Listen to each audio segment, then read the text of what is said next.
1980s was attacked as he was about to start the lectures, what we are given to believe now. The satanic verses has been banned in Iran since 1988, as many Muslims consider it blasphemous. A year later, Iran's late leader Ayatollah Khomeini issued a fatwa calling for Rushdie's death. Now, Iran also earlier on, this is all background information at the moment. What we know is that these are the visuals of that event where he was about to start a lecture.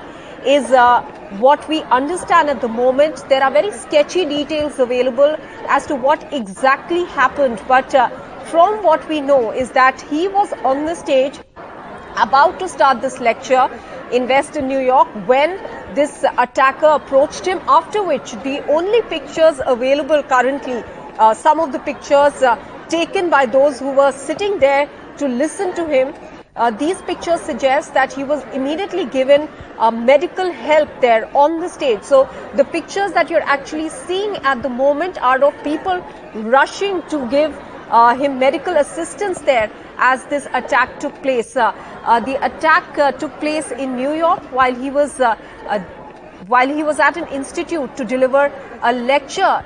These are the details coming in at the moment, and only this one visual really that has emerged, two sets of pictures that have emerged from one of the persons who was at the moment over there to listen to the lecture.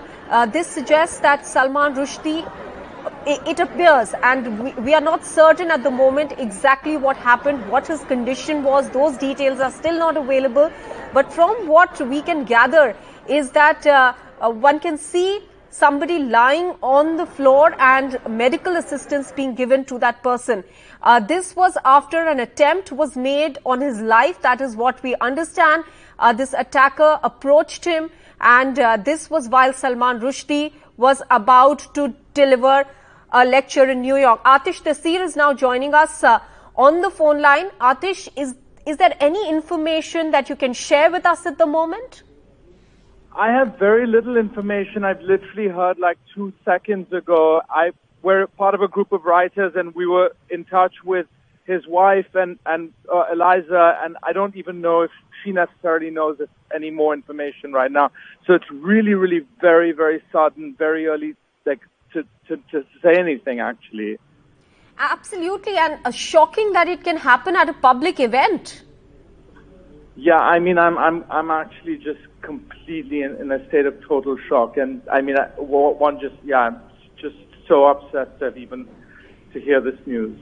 I can completely understand what you're going through, Atish. It is absolutely shocking what we are witnessing at the moment, but there are no further details available, Atish, to exactly what happened, as to what his condition is at the moment. Do we know anything about that? No, I don't think we do, and I don't even think people very near to him know right now. It's just so soon, and we don't know anything about who's done it, or I mean, obviously, like there are certain one's mind goes in certain directions, but I don't have any hard information at the moment. I'm just in a state of complete shock. I'm sorry not to be more helpful. No, Atish, we completely understand. This is a moment when we are only getting some sketchy details of what exactly happened. We don't even know who the attacker was, and yes, it would be highly irresponsible at this juncture to make any guesses in that direction. But help us understand, Atish, was there any perceived threat immediately to Salman Rushdie? Because yes, there has been threat since the 80s when he wrote the book, but immediately was there anything that he had ever expressed? No, none that I know of. I mean, like we see Salman pretty regularly out and about in New York. It feels like he's very at home in this environment. It's very safe. I mean, the few times I have in the past asked him if he's ever felt any threat, he's always said that he's felt none in New York. So that kind of makes it even more like, I mean, it's just the fact that it would happen in New York is just even more like upsetting and shocking and terrifying and